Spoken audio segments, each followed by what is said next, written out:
যেখানে তোমার যোগ্যতা যদি মাধ্যমিক, উচ্চ মাধ্যমিক যদি যোগ্যতা হয়ে থাকে বা হায়ার কোয়ালিফিকেশন হয়ে থাকে, তোমরা প্রত্যেকে আবেদন করতে পারো। এখানে এজ লিমিটের ক্ষেত্রে বলে রাখি, ন্যূনতম বয়স হচ্ছে 18 বছর, ম্যাক্সিমাম বয়স উল্লেখ করা নেই। তবে 40 হোক, 45 হোক, 50 হোক, প্রত্যেক এজের প্রার্থীরাই আবেদন করতে পারে। এখানে প্রত্যেকটি তথ্য তোমাদের কাছে তুলে ধরা হবে, একদম জেনুইন আপডেট তোমাদের কাছে প্রোভাইড করছি।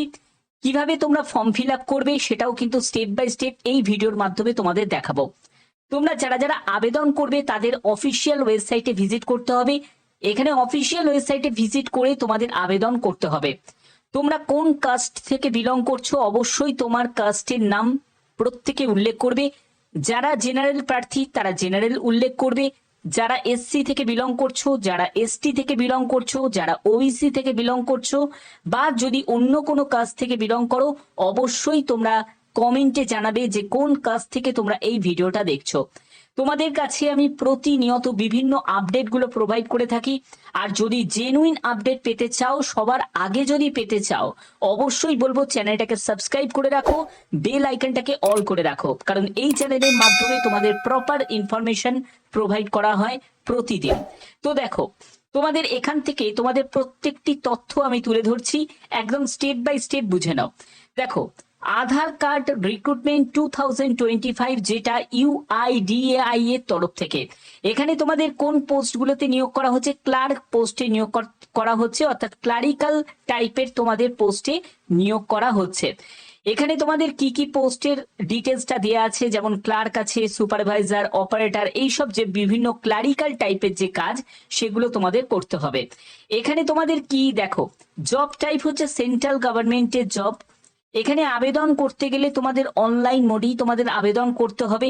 এছাড়া তোমাদের অফলাইন মোডের অপশনও থাকে, তবে অনলাইনে আবেদন করলে সেটা কিন্তু তাড়াতাড়ি গৃহীত হয়ে যাবে। এবং তোমাদের অফিসিয়াল ওয়েবসাইট হচ্ছে এটা uidai.government.in, এটা হলো অফিসিয়াল ওয়েবসাইট। এবং এখানে who can apply, all India প্রত্যেক প্রার্থীরাই আবেদন করতে পারে। যারা যারা ওয়েস্ট বেঙ্গল থেকে, ওয়েস্ট বেঙ্গলের যতগুলো জেলা আছে প্রত্যেক জেলা থেকে তোমরা আবেদন করতে পারবে, প্রত্যেক জেলা থেকে আবেদন করতে পারবে। ত্রিপুরা থেকে যারা দেখছো তারাও আবেদন করতে পারবে, যারা আসাম থেকে দেখছো তারাও আবেদন করতে পারবে, এছাড়া যারা ঝাড়খণ্ড থেকে দেখছো তারাও আবেদন করতে পারবে। প্রত্যেক জেলার প্রার্থীরাই আবেদন করতে পারে, কারণ এই যে নিয়োগটি এটা অল ওভার ইন্ডিয়া বেসিস একটি রিক্রুটমেন্ট। তুমি যে রাজ্য তুমি সিলেক্ট করবে সেই রাজ্যের মধ্যেই তোমাদের পোস্টিং হয়ে যাবে, সেখানেই তুমি যে আবেদনটা তুমি যেখানে করবে সেখানেই তোমাদের পোস্টিং হয়ে যাবে। এবং এখানে আর কি কি বলা হচ্ছে দেখো, এখানে তোমাদের বেতনটা সেটা থাকবে সম্পূর্ণ ইউআইডিআই এর যে রুলস আছে সেই অনুযায়ী তোমাদের বেতন থাকবে। তবে তোমাদের বেতনের ব্যাপারটা ক্লিয়ার করে দিই, এখানে তোমাদের বেতন 28,000 টাকা থেকে শুরু করে প্রায় 40,000 টাকার মধ্যে তোমাদের শুরুতেই বেতন থাকবে। এটা হচ্ছে আমি স্টার্টিং স্যালারির কথা বলা হচ্ছে।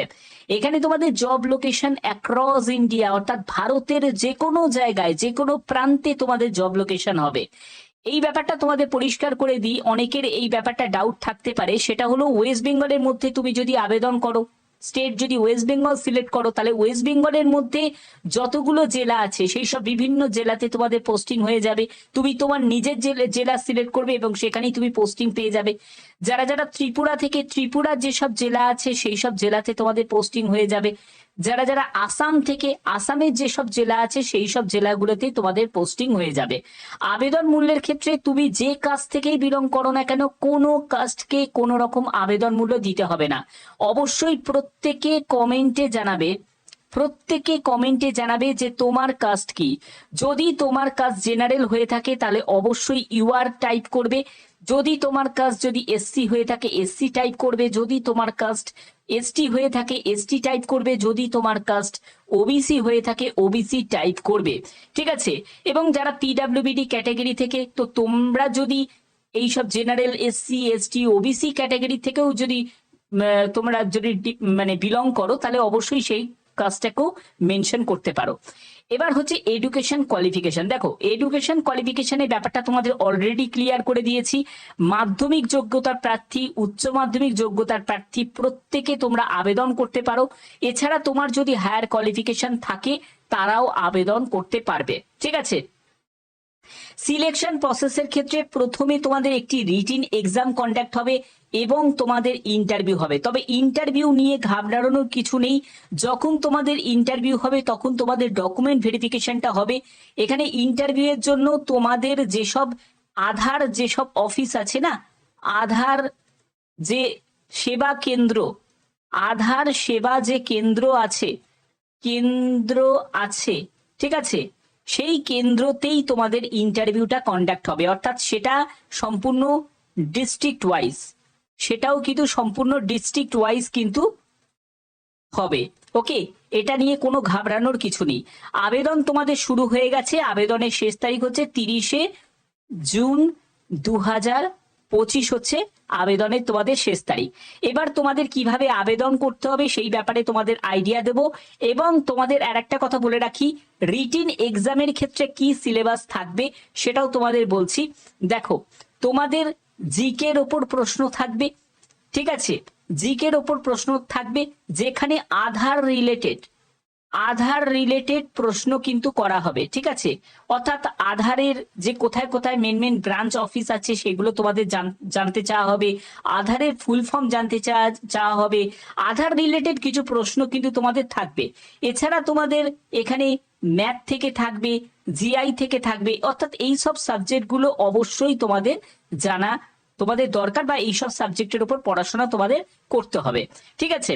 এবার দেখো তোমাদের আমি একদম অফিসিয়াল সাইটে চলে এসেছি। এখান থেকে তোমাদের দেখিয়ে দিচ্ছি। তোমাদের বললাম যে সম্পূর্ণ স্টেট ওয়াইজ ভ্যাকেন্সি দেওয়া আছে। যেখানে তুমি দেখো, তুমি যদি আসাম সিলেক্ট করো তুমি আসামের মধ্যেই তুমি পোস্টিং পেয়ে যাবে। এবং তোমাদের আধার সুপারভাইজার অপারেটর, যেটা সম্পূর্ণ ক্লারিক্যাল টাইপের কম্পিউটার বেসের কিন্তু চাকরি, এবং সম্পূর্ণ ডিস্ট্রিক্ট ওয়াইজ। এবং আবেদনের শেষ তারিখ হচ্ছে 30শে জুন 2025। এবং আবেদন করার জন্য অ্যাপ্লাই নাও অপশনে ক্লিক করবে। যারা ত্রিপুরা থেকে এই ভিডিওটা দেখছো তারা অবশ্যই দেখো এখানে ত্রিপুরা দেয়া আছে, এবং এখানেও আবেদনের শেষ তারিখ 30শে জুন। এবং যারা ওয়েস্ট বেঙ্গল থেকে 27 নম্বরে 30শে জুন হচ্ছে আবেদনের শেষ তারিখ। আবেদন করতে হবে অনলাইন মোডে। তোমরা প্রত্যেকে অবশ্যই জানিয়ে দেবে যে কোন জেলা থেকে এই ভিডিওটা দেখছো। যারা আসাম থেকে, আসামে তোমরা কোন জেলা থেকে সেটা তোমরা অবশ্যই জানাবে। যারা ত্রিপুরা থেকে দেখছো, ত্রিপুরার কোন জেলা থেকে এই ভিডিওটা দেখছো সেটা অবশ্যই জানাবে। যারা ওয়েস্ট বেঙ্গল থেকে, ওয়েস্ট বেঙ্গলে কোন জেলা থেকে এই ভিডিওটা দেখছো অবশ্যই তোমরা কমেন্টে জানাবে। এছাড়া তোমরা কোন কাস্ট থেকে বিলং করছো অবশ্যই সেটাও কিন্তু জানাবে। এবার আবেদন করার প্রসেসটা দেখে নাও। আবেদন করার জন্য অ্যাপ্লাই নাও। তোমরা অনেকেই বলো যে স্যার আপনি আবেদন কিভাবে করতে হয় সেটা দেখাই না। দেখো একটা পিডিএফ এর মধ্যে যদি আমি ফর্ম ফিল আপটাও যদি সঙ্গে ইনক্লুড করি তাহলে কি হবে বলতো, ভিডিওটা অনেক বড় হয়ে যাবে। ভিডিওটা বড় হয়ে গেলে তোমরাই নিজেরা ডিস্টার্ব ফিল করবে, তোমরাই দেখতে চাইবে না। তার জন্যই আমি এটাকে সেপারেট ভাবে ভাগ করে দিই।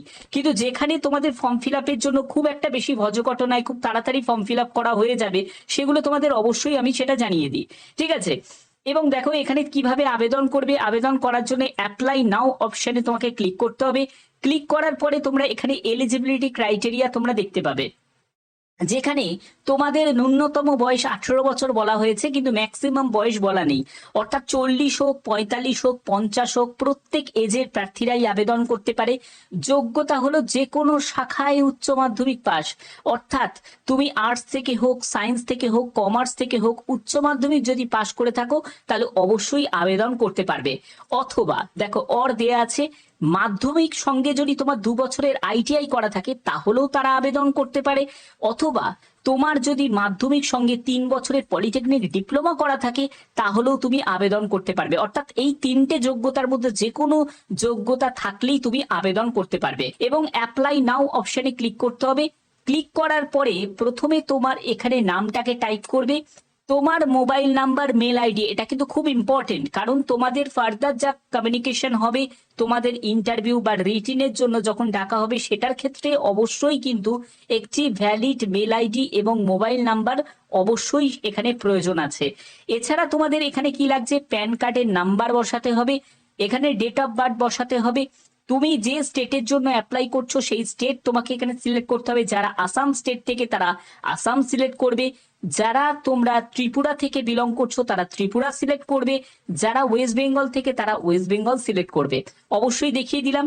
এবার তোমাদের ডিস্ট্রিক্টের অপশনটা দেখো, তুমি কোন ডিস্ট্রিক্টে অ্যাপ্লাই করতে চাইছো, সম্পূর্ণ ডিস্ট্রিক্ট ওয়াইজ ব্যাপারটা ক্লিয়ার করা আছে। তুমি যে জেলা থেকে অবশ্যই সেই জেলা তোমাকে সিলেক্ট করতে হবে। যারা হুগলি তারা হুগলি সিলেক্ট করবে, যারা অন্য জেলা থেকে তারা সেই জেলা সিলেক্ট করবে। তোমরা অবশ্যই কমেন্টে জানাবে কোন জেলা থেকে এই ভিডিওটা দেখছো, যে রাজ্য থেকেই দেখো না কেন তোমার জেলার নামও কিন্তু কমেন্টে জানাবে, প্লাস তোমার কাস্ট কি সেটাও কিন্তু তোমরা জানাবে। তো এখান থেকে আমি জেলা সিলেক্ট করে নিচ্ছি। দেখো, তোমাকে এরকম কোনো ব্যাপার নেই যে তোমার নিজের জেলাতেই তোমাকে আবেদন করতে হবে, তুমি চাইলে অন্য জেলাতেও আবেদন করতে পারো, ঠিক আছে। যেমন আমি হুগলি জেলা থেকে, কিন্তু আমি আবেদন করছি হাওড়া জেলাতে, তো আমি সেটা সিলেক্ট করে নিলাম। এবার হচ্ছে হাইয়েস্ট কোয়ালিফিকেশন হিসাবে তুমি চাইলে গ্র্যাজুয়েশন, পোস্ট গ্র্যাজুয়েশন, দেখো ওটা হলো তোমাদের মিনিমাম যোগ্যতা, কিন্তু তোমাদের যদি হাইয়েস্ট কোয়ালিফিকেশন থাকে মানে গ্র্যাজুয়েশন বা পোস্ট গ্র্যাজুয়েশন করা, সেটাও তুমি দিতে পারবে। এখানে দেখো তোমাদের গ্র্যাজুয়েশন যদি করা থাকে তুমি সেটাও কিন্তু দিয়ে দিতে পারো, এবং তোমার যদি এক্সপিরিয়েন্স থাকে তাহলে সেই এক্সপিরিয়েন্স কিন্তু এখান থেকে মেনশন করতে পারো, ঠিক আছে। এখানে এবং তোমাদের এখানে বলছে রেসিডেন্ট অফ স্টেট, অর্থাৎ তুমি যে রাজ্যের বাসিন্দা সেই রাজ্য তোমাকে এখান থেকে সিলেক্ট করে নিতে হবে।